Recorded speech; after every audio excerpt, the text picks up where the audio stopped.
Bienvenue les gars pour la deuxième partie. Donc voilà, comme on l'a fait dans la première vidéo, on va analyser les théories des membres et tous les commentaires. Donc voilà, je vais répondre à tout ça. C'est parti les gars. Et d'ailleurs, pour tous ceux qui veulent soutenir la chaîne, vous savez très bien comment faire. Petit like, petit follow comme d'habitude. Allez, let's go. On va passer à Giro, donc notre ami Giro qui nous a fait une belle théorie. Je crois qu'il a répondu en fait à un message qu'on avait fait il y a très longtemps dans une vidéo et du coup on va le lire. Alors salut, un grand merci pour ta vidéo sur ma théorie. Merci à toi mon ref.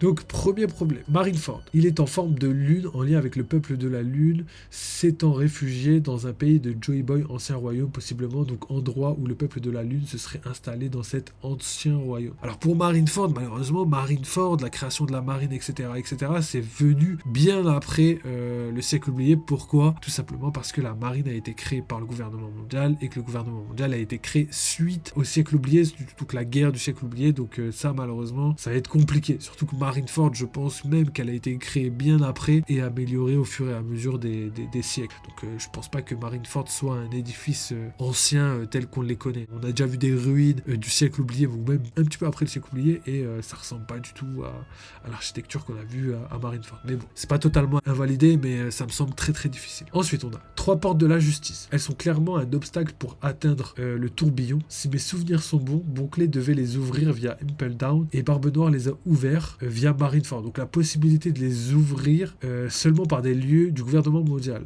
Pour entrer dans le tourbillon, il faut ouvrir une de ces portes. Ça c'est vrai. Soit c'est le gouvernement mondial qui a créé cet obstacle, soit c'est ces portes protégeant la capitale de l'ancien royaume. Ok, donc je me rappelle un petit peu de la théorie du fait que Raftel ou l'ancien royaume se trouverait dans le tourbillon au milieu de la porte de la justice là. Et pour répondre à ce que tu as dit, le plus compliqué c'est de sortir. Parce qu'en fait quand ils étaient dans le tourbillon, à un moment, je sais plus si c'est Baggy ou Jinbei qui prend la parole, ils disent que si jamais quelqu'un n'ouvre pas les portes de la justice, et ben ils continueraient de tourner en rond à l'infini parce que ils n'avaient pas de possibilité de sortir. Et du coup c'est plutôt une zone que les gens et les personnes avisées cherchent à éviter pour éviter de rentrer dans ce courant et ne plus pouvoir en sortir. Ça, c'est pour moi la réalité. Alors, les Mugis. Donc, numéro 3. Les Mugis ne sont jamais allés à l'endroit aperçu dans la brume du triangle de Florian. Okay. D'ailleurs, le triangle de Florian est réputé car des navires y disparaissent, possiblement détruits par des défenses de Lothtail. Ok, on va répondre aux commentaires. Les Mugis ne sont jamais allés à l'endroit aperçu dans la brume du triangle de Florian, donc je vois pas de quel endroit ils parlent, parce que il y a plein d'endroits dans la brume où ils sont pas explorés, hein. Ils ont vogué comme ils pouvaient à travers le nuage sans pouvoir réellement. Par contre, Brook, qui lui est resté coincé des années, et quand je dis des années, hein, c'est des décennies, hein, 50 ans dans le triangle de Florian, je pense quand même qu'il a vu pas mal d'endroits, hein. Il a vu vraiment pas mal d'endroits. Donc je sais pas où il veut en venir, on va finir la phrase et on continue après. Vu ce qu'on a entreaperçu derrière la brume, il y a forcément quelque chose d'important là-bas. Cet endroit reste un endroit inconnu pour quiconque, et le fait qu'on ait vu cet endroit il y a fort longtemps sans rien savoir sur ce que c'était, je trouve cela génial que cet endroit soit le lieu pour Lothtail. Alors, ça m'étonnerait complètement. Pourquoi? Déjà, pour les gens qui pensent que Lothtail se trouve sur la première partie de Grand Line, c'est vrai que c'est des endroits cachés et tout, on peut y cacher des trucs et tout, mais Lothtail, c'est compliqué. C'est vraiment compliqué. Pourquoi? Parce que même Roger a traversé le monde entier, il est arrivé jusqu'à Roadstar et après il a recommencé pour retourner jusqu'à Roadstar pour trouver l'emplacement de Lothtail. Penser que ce soit dans la première partie de Grand Line serait pas cohérent. Même au niveau de la géographie de l'œuvre, vous vous rendez compte du chemin à faire si on devait retourner là-bas? Imaginez, regarde, là on va à Elbaf. Après Elbaf, on va à Roadstar. Après Roadstar, on trouve le Red Poneglyph. Du coup, on doit faire tout le chemin inverse qu'on a fait depuis le début du manga pour après arriver à Lothtail. Après Lothtail, faut qu'on reparte aux alentours de Wano, aux alentours de l'île des hommes poissons pour récupérer les armes antiques. Et après, il faut repartir encore vers New Marineford, qui est de l'autre côté pour aller à... Enfin, je vois très mal l'auteur faire ça. Si vous avez bien regardé depuis le début du manga, l'auteur s'est tenu expressément, même s'il a fait des petits détours, il a tout fait pour que Luffy avance dans le monde de One Piece, telle une carte géographique qui devait suivre avec un point à la fin. Et l'endroit le plus inconnu pour moi, se situe pas dans la première partie de Grand Line, hein, qu'on appelle le paradis, hein, parce que voilà, c'est un endroit où il n'y a pas de danger. Pour moi, il y a beaucoup plus de chances que ce soit dans la deuxième partie de Grand Line, là où tout est un mystère, tout est dangereux. Donc personnellement, je vois mal Oda décider tout d'un coup de remettre Laugh Tale au début de Grand Line. Voilà, c'est mon simple avis, mais pour moi c'est impossible, vraiment impossible, hein, mais c'est que mon avis évidemment. D'où sors-tu qu'il y a 3 robots? Donc ça m'étonnerait que j'ai dit qu'il y a 3 robots. À part peut-être si je parlais, je sais pas, du robot de Vegapunk, donc le Vega Force One, de Emmett et je sais pas, du Franky Shogun, hein, peut-être. Ça fait 3 robots, mais mis à part ça, je vois pas. Ensuite, d'où sors-tu que le pont sert à ce que tu dis? Ça n'a été dit nulle part. Le pont a commencé sa construction il y a 800 ans et on ne sait pas à quoi il sert de ce qu'on lit dans le manga. Si, le pont servait justement à relier 2 endroits pour faciliter les échanges commerciaux. Pour moi, il reliait l'extérieur de Grand Line et l'intérieur de Grand Line, mais les Tenryubito ont fait ce pont justement pour permettre à 2 royaumes de pouvoir échanger, visiter et en même temps se déplacer assez facilement. Donc la construction date d'avant la découverte du granit marin sur les coques qui permettait de traverser Calmbelt, etc. etc. Et il y avait même une image qui répertoriait un petit peu tous les événements et toutes les informations de One Piece. Et sur cette image, il y avait justement le pont qui sortait de Grand Line pour arriver à l'extérieur. Hein, ensuite, donc pour ma part, il sert à rejoindre Laugh Tale dans le triangle de Florian pour que le gouvernement mondial puisse atteindre ce lieu avec toute cette force. Là, il a été placé ici parce que, je sais pas si vous voyez les gars, donc juste ici les gars, il était placé ici pour rejoindre l'extérieur. Et c'est totalement cohérent dans le sens où à l'époque, on n'avait pas de moyen de pouvoir entrer et sortir de Grand Line par autre part que par Reverse Mountain. Donc voilà, à part par Reverse Mountain, pour moi, il n'y a aucun moyen que quelqu'un puisse entrer ou sortir assez facilement de Grand Line. En tout cas, avant l'invention de Vegapunk qui permettait de traverser Campbell tranquillement. Donc voilà, ici vous avez un petit peu la zone d'où part et d'où vient le pont. Et d'ailleurs, je sais plus si Robin se trouvait, donc là c'est East Blue. East Blue c'est là. Donc voilà, je pense qu'on va retourner un petit peu sur nos commentaires, on va finir avec ça parce que ouais, il y a beaucoup de choses à dire. Alors, ce pont est gigantesque, ce n'est à mon avis pas pour rien. Solidité obligatoire pour ne pas être détruit. Ça c'est vrai, mais les raisons pour lesquelles tu penses qu'il pourrait aller à Raftel sont des raisons qui sont logiques pour tout autre argument. Par exemple, si je veux dire c'est pour aller sur Red Line, c'est pour aller dans le Nouveau Monde, c'est pour le fait qu'il soit grand et que sa solidité soit nécessaire, c'est un argument qui peut marcher avec tout. Donc pour moi, s'il est grand, c'est justement pour faire des échanges, comme j'ai dit, commerciaux entre les Tenryubito. Rappelez-vous que si le gouvernement mondial veut aller à Raftel, déjà d'un côté c'est pas cohérent dans l'œuvre. Pourquoi? Parce que le gouvernement mondial n'a pas ambition d'aller à Raftel, n'a pas ambition d'aller voir le One Piece. C'est des choses qui sont là que depuis les pirates, que depuis l'époque de la piraterie. Donc c'est pas quelque chose qui existe depuis 800 ans. C'est quelque chose qui existe depuis que Roger a créé la grande vague de piraterie. Donc pour moi, c'est là où l'incohérence se fait ressentir. C'est que ce pont, il a commencé, comme il l'a dit, potentiellement 800 ans. Je peux aller confirmer vite fait, comme ça au moins vous aurez l'élément réel. Ok, depuis 700 ans. Donc pour en revenir à ce que je disais, s'il a été créé il y a 700 ans, il y a 700 ans, il n'y avait pas eu Roger. Il n'y avait pas eu d'informations par rapport au One Piece. Il n'y avait pas eu d'informations par rapport au siècle oublié et ni au royaume ancien. 700 ans, c'est juste 100 ans après la destruction des Jim et de tout ce qui s'ensuit. À quoi ça sert d'aller créer un pont pour aller à cet endroit alors qu'en fait le gouvernement mondial c'est eux qui ont détruit l'endroit, c'est à dire qu'ils n'ont même pas besoin de construire un pont, ils savent déjà c'est où, ils auraient pu bâtir je sais pas moi une ville ou quelque chose comme ça s'ils avaient ambition d'aller là-bas. C'est juste que eux ils en ont pas besoin et c'est pas leur but c'est tout l'inverse. Leur but c'est de cacher au monde Raftel, les armes antiques mais aussi toute l'histoire du siècle oublié. Le fait d'y aller c'est pas leur but, en tout cas pas pour l'instant. Pourquoi? Parce qu'à l'époque ils savaient pas tout ce que ça engendrait, tout ce que les poneglyphes voulaient dire et tout, ils savaient rien du tout de tout ça et ça c'est que des choses qu'on a appris dernièrement grâce à Vegapunk. Donc pour moi le fait que le pont pourrait servir à aller à Raftel, pour moi il n'y a pas de cohérence possible. C'est un peu un caprice d'un Tenryubito qui je pense, j'en suis pas sûr, a dû décéder depuis, étant donné que ça fait 700 ans, même si on sait qu'il y en a certains qui sont immortels, peut-être qu'ils sont pas tous immortels, et du coup ce sera un caprice que lui-même aussi a oublié, et du coup ça les gens continuent de le faire parce que voilà c'est les ordres, mais lui il a complètement oublié l'existence, voire il il est mort et pourtant la construction continue encore. Donc c'était juste pour vous dire l'absurdité de la construction de ce pont envers les personnes qui le construisent. Pourquoi ? Parce que les personnes qui le construisent, ils le construisent de génération en génération. C'est-à-dire leurs grands-parents, leurs arrière-grands-parents construisaient ce pont. Et du coup, l'absurdité veut que eux, ils vont continuer à construire le pont, alors que les Tenryubito n'en ont plus aucune utilité. Aujourd'hui, on peut se déplacer beaucoup plus facilement dans le monde entier. Ça sert plus à rien d'avoir le pont. Donc voilà, c'en est fini pour le pont. Et je voulais juste te terminer avec ça pour être clair. Donc ensuite, on a les pirates de l'espace, voire tenus de l'espace sur la Lune, mini-story des nerfs, même petite horloge que ceux des dragons célestes. C'est vrai que les dragons célestes ont des petits appareils sur leur scaphandre qui ressemblent un petit peu aux tenues de l'espace. Mais c'est pas tout à fait les mêmes, c'est quelque chose qui ressemble un peu. Ensuite, on a Vegapunk. Donc Vegapunk dit bien qu'il ne sait pas tout et donc il ne peut pas juger. Les 20 rois peuvent s'être fait avoir par Imu et Gorosei, et ancêtre de Vivi. J'ai plus son prénom en tête, donc Nefertari Dilili. Donc elle aurait compris s'être fait avoir, d'où son retournement de veste envers Imu. Effectivement, donc pour en revenir à Vegapunk qui dit bien qu'il ne sait pas tout et donc qu'il ne peut pas juger, ça c'est vrai.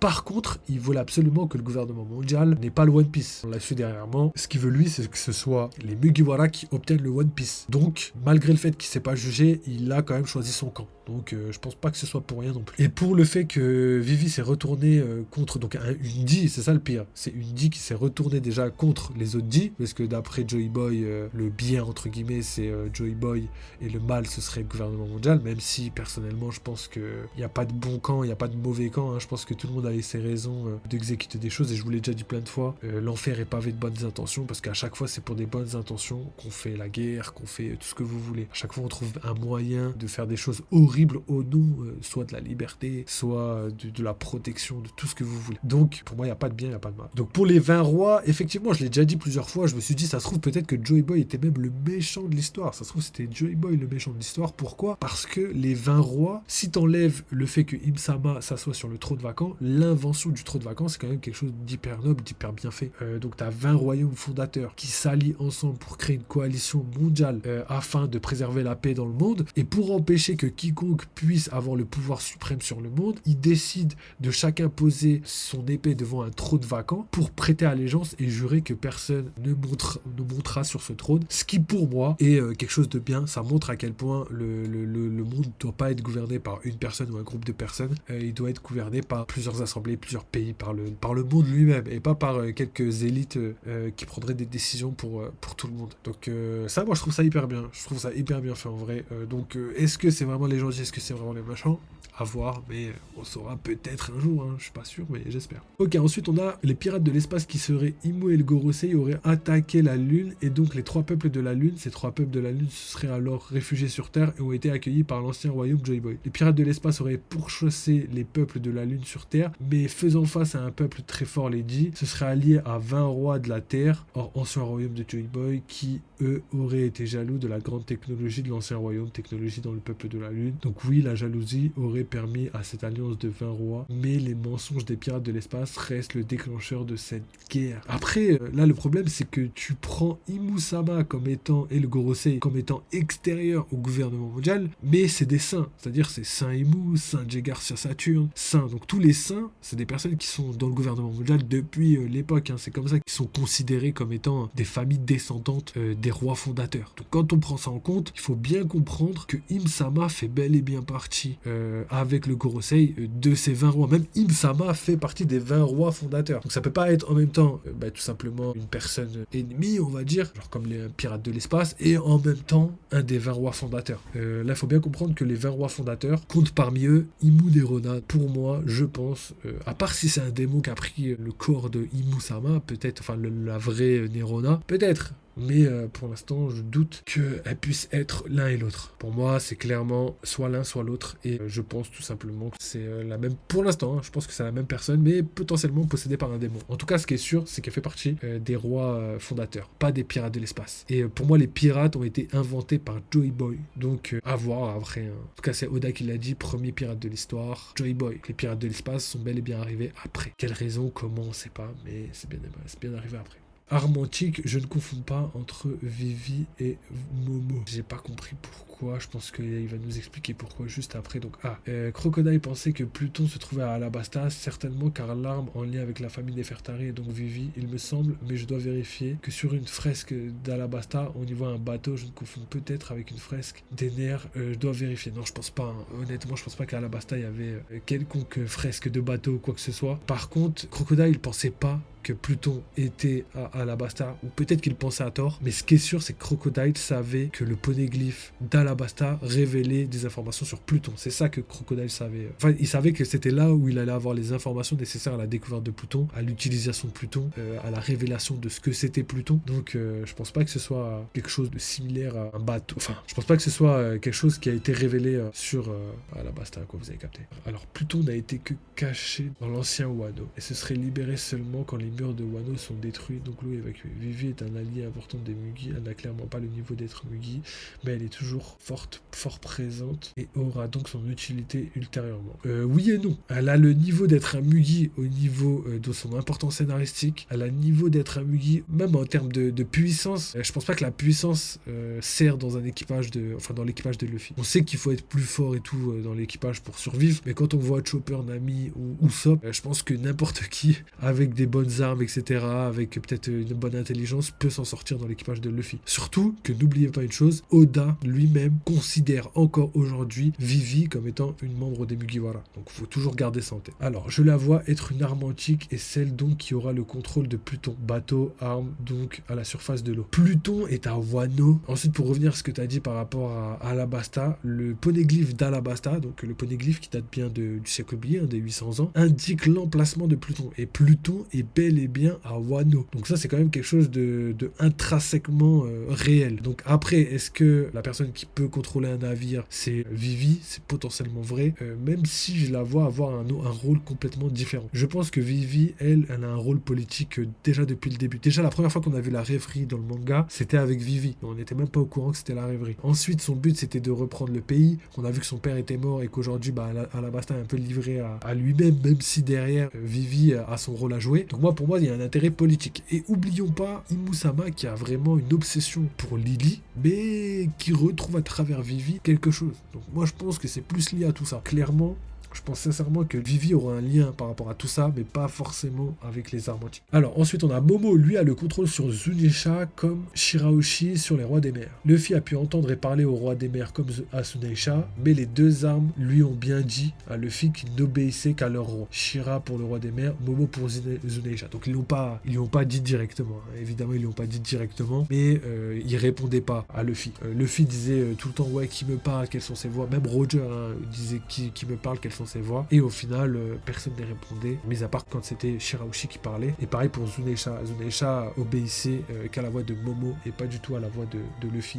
Luffy disait arrêtez de crier, pourtant il s'est pas arrêté de crier dans sa tête. Donc voilà pour les infos complémentaires. C'est pour cela que j'ai dit que Joy Boy ne contrôlait pas les armes antiques, mais avait comme alliés ceux qui contrôlaient ses armes. Luffy, Joy Boy a déjà comme alliés ses 3 rois et reines et princesses, et pour cela qu'il pourra accomplir la prophétie. Goldie Roger n'a pas pu accomplir cette prophétie car réincarnation de Poséidon, donc Shirahoshi pas encore né, donc pas la possibilité d'avoir avec lui les 3 armes antiques. Tu peux citer, si tu considères Momonosuke comme étant une personne contrôlant les armes antiques, tu peux dire aussi que Momonosuke n'était pas encore prêt à pouvoir contrôler Pluton, hein, si c'est bel et bien lui. Et d'ailleurs, même aujourd'hui, je pense qu'il n'est pas totalement prêt. Je pense qu'il peut contrôler Zunisha, mais il comprend pas encore les enjeux de son arme. Mais on verra. Et ensuite, tous les 10, selon moi, peuvent être la réincarnation de Joy Boy, et cela même sans fruit du démon Nika. Oui, enfin, tous les 10, et je pense pas que ce soit tous les 10, mais je pense que la transmission de la volonté de Joy Boy peut se faire à travers n'importe qui. Je pense que Roger et Luffy sont pas les seuls. Par contre, la personne, l'élu de la prophétie, peut pas être quelqu'un d'autre que Luffy et Nika. Il fallait absolument que ces deux éléments soient réunis. Sûr et certain. Ensuite, donc je répète, Shirahoshi, Poséidon, arme antique sur la surface de la mer, donc ça on l'avait déjà dit, Vivi, Pluton, arme antique à la surface de la mer, et Momo, Uranus, arme antique au-dessus de la mer. Donc moi ce que je comprends pas, c'est Pluton. Pluton, on a compris réellement, c'est Robin qui nous dit que l'emplacement de Pluton est bel et bien à Wano. Donc je pourrais pas considérer Vivi comme étant Pluton, étant donné qu'elle est pas à Wano. Là, sa seule chance d'être quelqu'un, c'est Uranus. Cependant, pour moi, Momo et Pluton. Ça, il y a vraiment beaucoup beaucoup plus de chance. Et d'ailleurs, Uranus, pour moi, ça peut pas être Momo parce qu'on a vu potentiellement une arme antique arriver. D'ailleurs, ça me permettra de rebondir sur ma théorie, je vous donnerai 2-3 infos par rapport à tout ça. Donc pour moi, Momo, impossible que ce soit Uranus. Uranus, d'ailleurs, dieu du ciel, hein. Voilà, dieu du ciel avec Zunesha, je trouve ça le fait pas. Moi, je crois que c'est plus un dieu terrestre tel Pluton, tu vois. Si je résume vite fait. Poséidon, pour moi, c'est l'arme antique sous la surface de la mer, je suis d'accord. Ensuite, Pluton.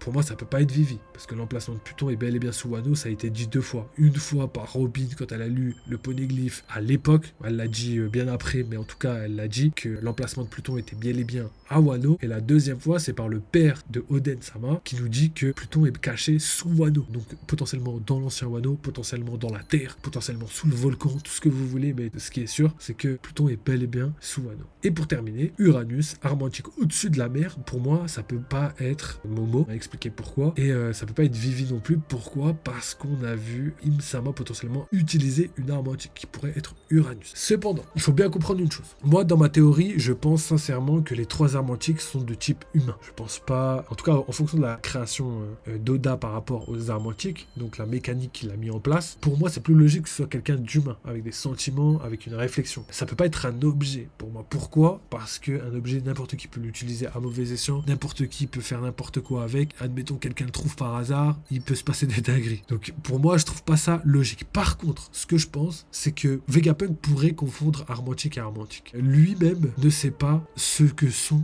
les armes antiques. Parce que très peu de personnes dans le monde savent réellement ce que c'est une arme antique. Aujourd'hui, Vegapunk, d'après la manière dont il parlait des armes antiques, il a parlé d'une manière dont il comprenaient pas réellement les choses. Même quand on voit Clover, etc., les informations qu'ils avaient, même si c'est possible qu'ils avaient des informations sur les armes antiques, c'est des informations qu'ils n'étaient pas sûrs de. Et même Robin, qui a étudié tous les livres et tout de Clover, etc., même elle a appris bien plus tard ce qu'étaient réellement les armes antiques. Donc pour moi, même Vegapunk, qui a les mêmes connaissances que Clover sur le siècle oublié, je pense qu'il n'est pas au courant de ce que sont les armes antiques réellement. Pour moi, ça veut dire quoi? Ça veut dire que potentiellement, Vegapunk aurait pu dire que Mother Flame a servi au réveil d'une arme antique, mais dans les faits, dans la phrase, c'est réel. C'est-à-dire que c'est une énergie qui a été utilisée pour réveiller une arme d'il y a très très longtemps. Mais on sait que la technologie ancienne était ultra développée. Alors que là, ce qu'on voit par rapport à Shirahoshi et même potentiellement Momo Pluton, on voit qu'en fait, c'est pas de la technologie. C'est pas quelque chose qui a été développé par quelqu'un, tu vois. C'est plutôt quelque chose qui a été transmis de génération en génération, plus que quelque chose qui a été utilisé mécaniquement. C'est ça que je veux dire. Donc pour moi, le côté mécanique, il appartient aux armes, mais plutôt de l'ancien royaume qui était capable de créer des choses bien plus puissantes qu'on pourrait voir aujourd'hui. Déjà aujourd'hui, Vegapunk, il a quand même créé des armes de malade. Cependant, ça m'étonnerait qu'il soit capable de créer, je sais pas, une entité capable de contrôler des animaux ou même contrôler un pouvoir. Je vois mal ça comme étant une technologie. Donc pour moi, il y a deux camps. C'est-à-dire que l'alliance des 20 royaumes, pour lutter contre les armes antiques et Joy Boy, je pense, avait tout simplement des armes mécaniques, des armes technologiques ultra puissantes, ultra développées. Alors que Joy Boy, lui, avait que des choses soit innées, soit transmises de génération en génération. Soit de la volonté, soit des pouvoirs de fruits du démon, soit des choses qui appartiennent pas, je pense, au côté mécanique, au côté industrialisation, de ce que vous voulez. Tu vois. Donc pour moi, il faut séparer les deux. Il y a le côté technologique, savoir, etc.,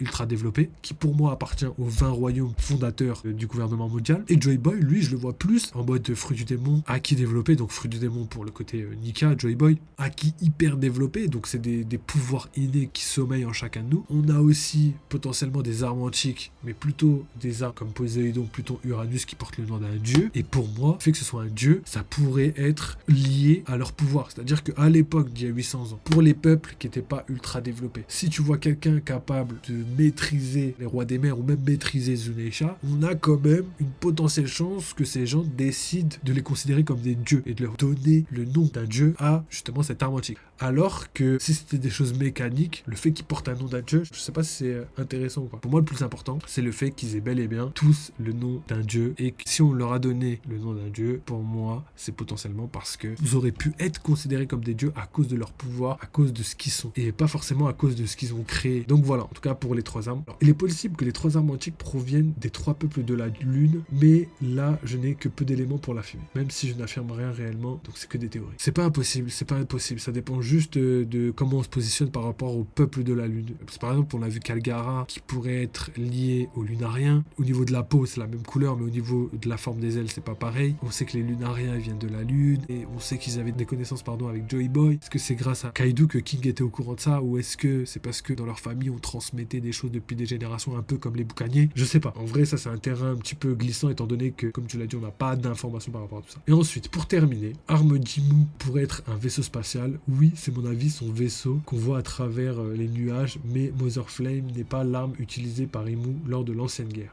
Pour moi, le vaisseau spatial, moi je trouve ça ultra cohérent. Admettons que Imu Sama et les Tenryubito viennent d'une autre planète et sont venus pour envahir la Terre. Et que parmi eux se trouvaient plein d'autres peuples, les Saturnes, tout ça là, toutes les familles et toutes différentes, qu'ils ont fait une alliance, il fallait bien les descendre, tu vois. Je pense qu'ils pouvaient descendre en ballon, mais je pense que c'était très compliqué et qu'il y avait des chances qu'ils puissent descendre autrement, via un vaisseau, via leur technologie suprême. On a vu sur la Lune, il y avait quand même des clones, plein de trucs qui permettaient de se déplacer assez facilement. Et on a vu aussi des ruines similaires aux ruines de Chandora sur la Lune. Donc on comprend le lien qu'il y a entre les deux îles, mais on comprend pas réellement comment ils ont réussi à déplacer chaque personne d'un endroit à un autre. Donc la possibilité qu'en fait ce soit un vaisseau qu'ils aient depuis les temps anciens et que ce soit pas réellement autre chose, quoi. Surtout que, comme je l'ai dit, Ener, la façon dont il a de se traiter comme un dieu, etc., le fait que lui est originaire de la Lune pourrait être la même chose pour les Tenryubito. Peut-être que les Tenryubito ont renoncé à leurs ailes et qu'ils ont décidé de retirer leurs ailes parce que voilà, c'était, je sais pas, peut-être une marque de faiblesse pour eux, tu vois, je sais rien. Donc à voir. Ou peut-être qu'ils voulaient appartenir aux démons,